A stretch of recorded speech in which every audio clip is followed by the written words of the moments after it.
Ya, selamat berjumpa kembali dalam pembahasan berbagai persoalan yang ada dalam mata kuliah Public Speaking atau dalam bahasa Indonesianya adalah komunikasi publik.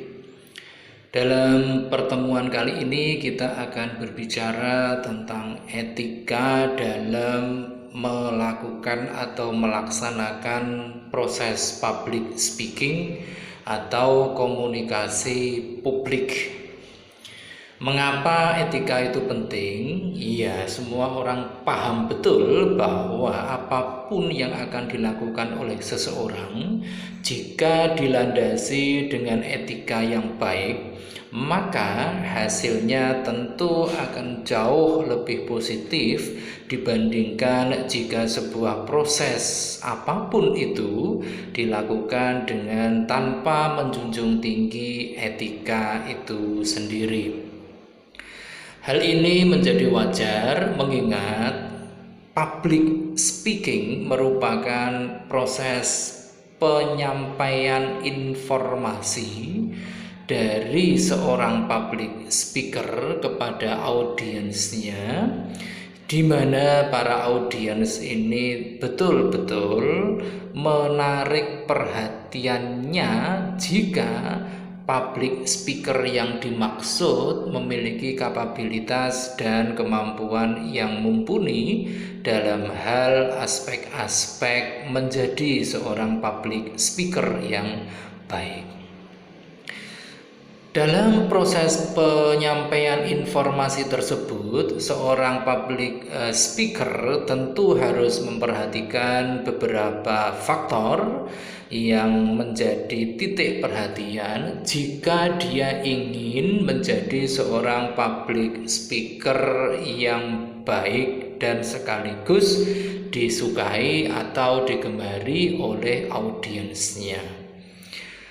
Etika dimaksud yang pertama adalah tentu berawal dari niat yang baik.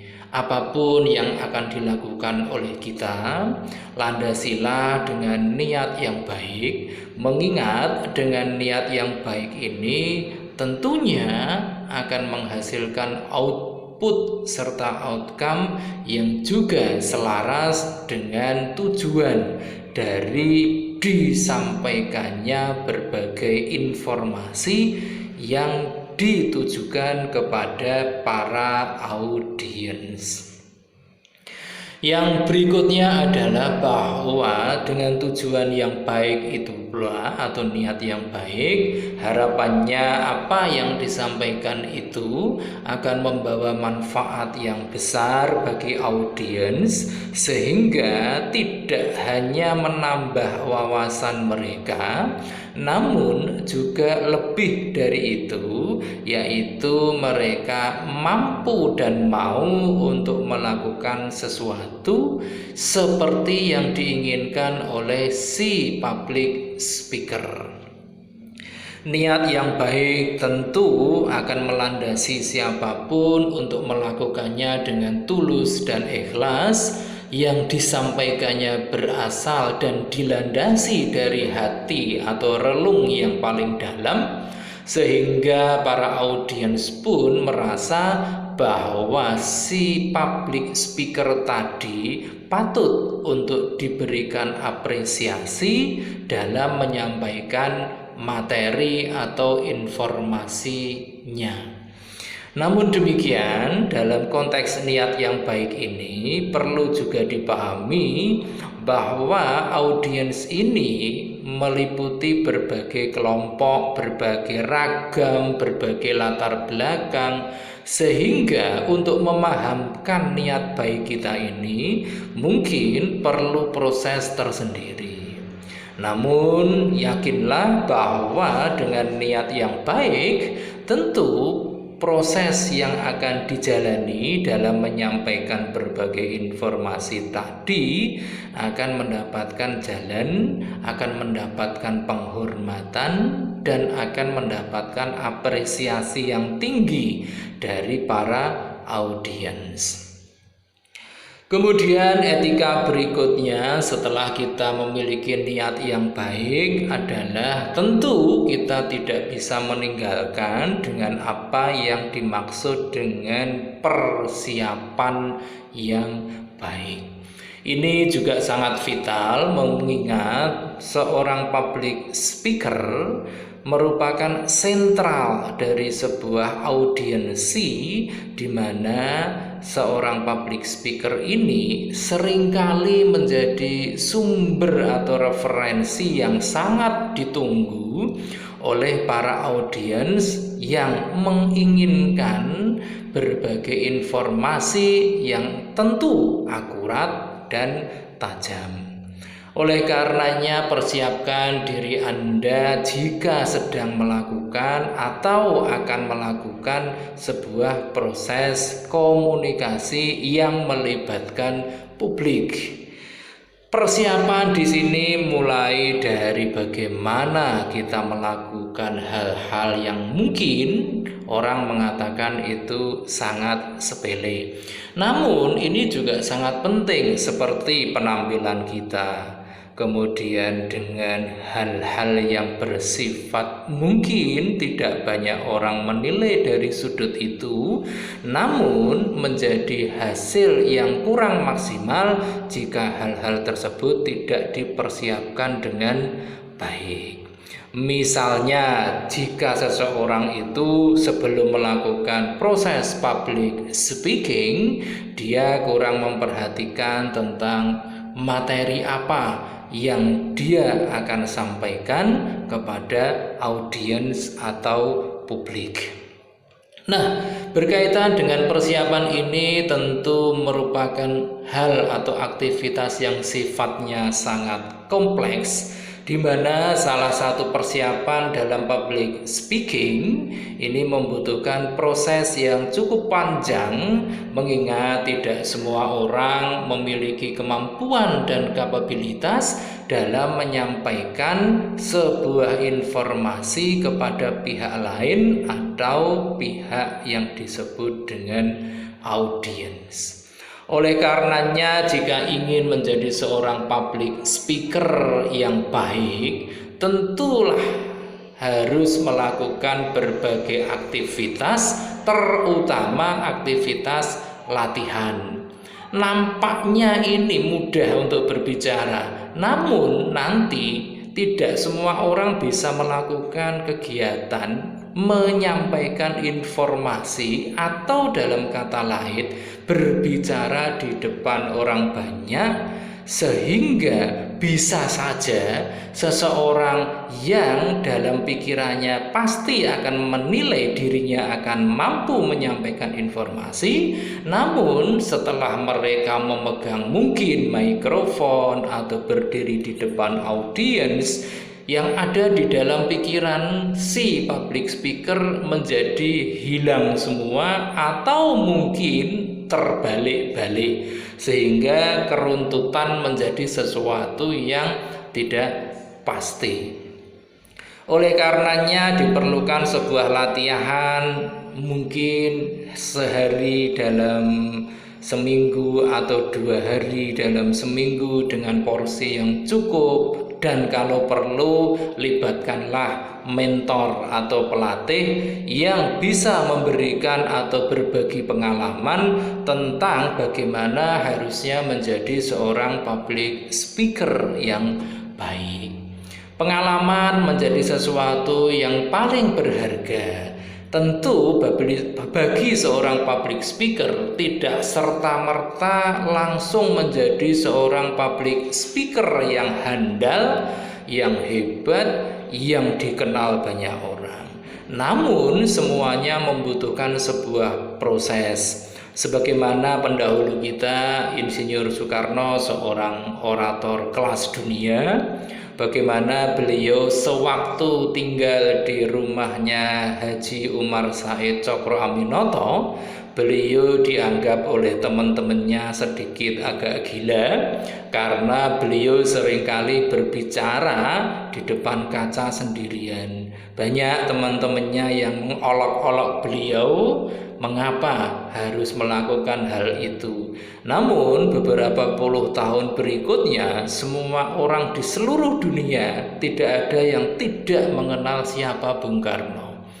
Tidak ada yang menyangka bahwa dulu seorang pemuda yang sakit-sakitan, yang memiliki mental yang begitu pemalu, tapi dengan latihan yang begitu intensif dan tanpa paksaan, memulai dari hal-hal yang kecil, suatu ketika muncul menjadi seorang tokoh dunia. Tentu hal-hal positif semacam itu menjadi perhatian kita untuk kita contoh bagaimana proses sebuah perjalanan jika Anda dan kita ingin menjadi seorang public speaker yang handal. Itu tadi adalah etika kedua. Setelah yang pertama tadi adalah dilandasi dengan niat yang baik, kemudian yang kedua adalah persiapkan diri dengan sebaik-baiknya. Etika berikutnya adalah hormatilah audiens Anda. Ini sangat penting mengingat audiens merupakan kartu as bagi kesuksesan atau kegagalan bagi seorang public speaker. Audiens akan dapat menilai dengan versinya masing-masing apakah seorang public speaker yang berada di hadapan mereka ini seorang public speaker yang handal, yang berkualitas, atau justru seorang public speaker yang akan menemui berbagai kendala sehingga kegagalanlah yang akan diterima oleh seorang public speaker. Oleh karenanya audiens perlu mendapatkan apresiasi, perlu mendapatkan penghargaan setinggi mungkin dalam hal konteks proses terjadinya komunikasi publik.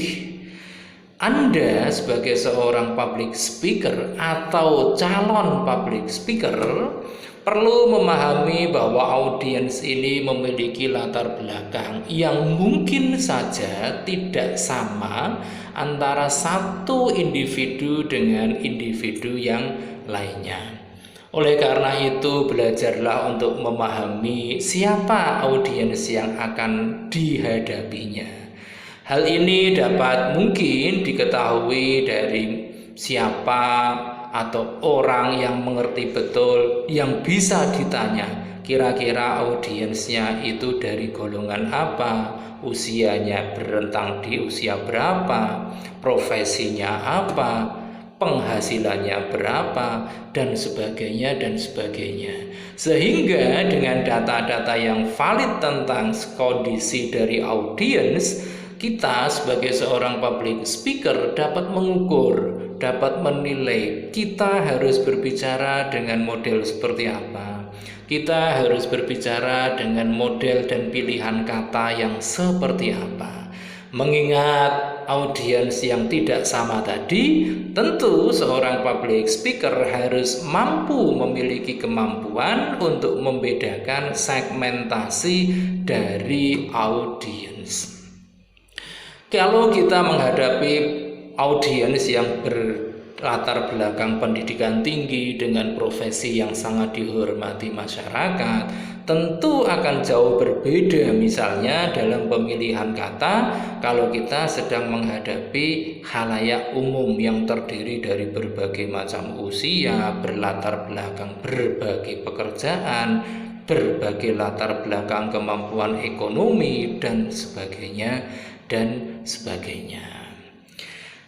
Itu adalah etika yang ketiga. Kemudian yang keempat adalah berlakulah jujur dalam menyampaikan berbagai informasi ke tengah-tengah audiens. Karena dengan kejujuran itu pula audiens akan mampu memberikan penilaian bahwa si A yang menjadi seorang public speaker layak untuk dipercaya.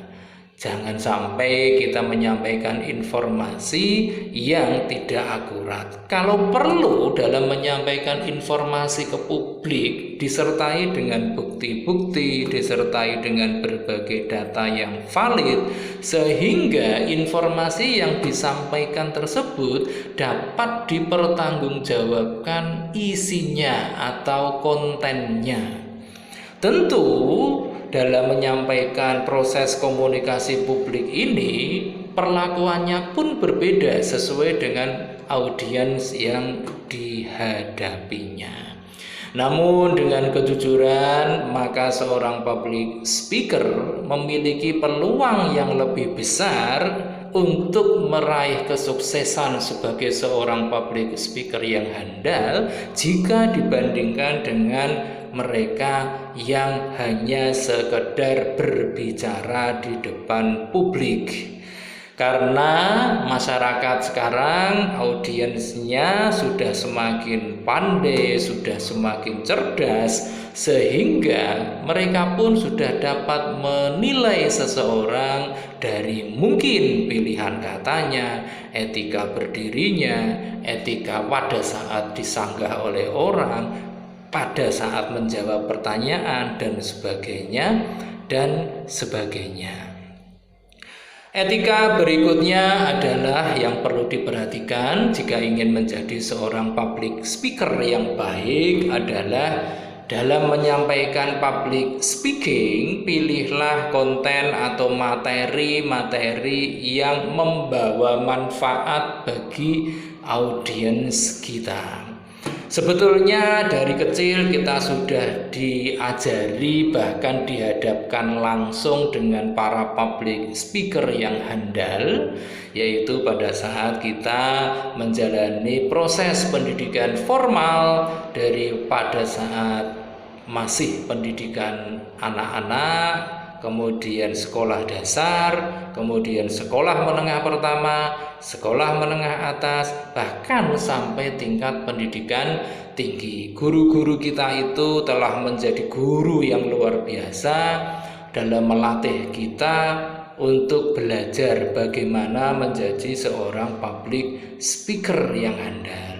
Tentu guru-guru kita, kalau kita masih ingat sejak TK, sejak SD, SMP, SMA, bahkan sampai di perguruan tinggi, mereka menyampaikan berbagai konten yang setelah kita dewasa, setelah kita memasuki dunia kerja, baru kita rasakan bahwa konten-konten yang dulu mungkin serasa menjemukan dalam telinga kita, yang menimbulkan kejengahan dalam mengikuti proses pendidikan, sehingga mungkin ada sebagian dari kita yang sering membolos dan sebagainya. Namun pada akhirnya akan merasakan manfaat. Oh iya, dulu yang disampaikan oleh Pak Guru, oleh Ibu Guru ini ternyata benar adanya. Oleh karenanya, karena kita sudah mendapatkan proses pembelajaran untuk menjadi seorang public speaker, tidaklah cukup hanya sampai di sini. Masih diperlukan berbagai literatur tambahan agar kita memiliki wawasan yang semakin luas. Sehingga dengan wawasan yang semakin luas tersebut, kita memiliki banyak pilihan untuk memilih konten atau materi yang akan disampaikan kepada audiens. Apalagi kalau memang konten itu sudah terplotting dengan baik oleh kita sendiri maupun pihak-pihak yang meminta kita untuk menyampaikan informasi tersebut, pastilah kita harus mempelajari terlebih dahulu materi-materi apa yang menjadi misi utama sekaligus misi tambahan tentang informasi yang dimaksud. Kemudian berikutnya adalah jadilah diri kita sendiri. Ini penting sekali. Kenapa? Karena memang ada beberapa pihak yang patut dijadikan contoh Namun hasilnya akan jauh lebih baik, lebih sempurna jika kita pada titik tertentu menjadi diri kita sendiri. Ini akibatnya adalah akan mendapatkan aplaus baik secara langsung maupun tidak langsung dari audiens kita, bahwa kita ini telah berhasil dalam tataran tidak meniru orang lain, baik gaya, baik konten maupun dari sisi-sisi yang lain. Oleh karenanya berbuatlah sesuatu yang baru, karena dengan sesuatu yang baru memungkinkan peluang kita untuk menciptakan sebagai seorang kreator konten atau materi yang sesuai dengan keinginan pasar dan audiens kita. Kalau bisa, usahakan untuk mulai dari saat ini jangan menjadi seorang plagiaris yang ulung. Jadilah diri kita sendiri. Terima kasih atas perhatiannya. Jangan lupa like, komen, share, dan subscribe. Selamat berjumpa kembali di kesempatan lain.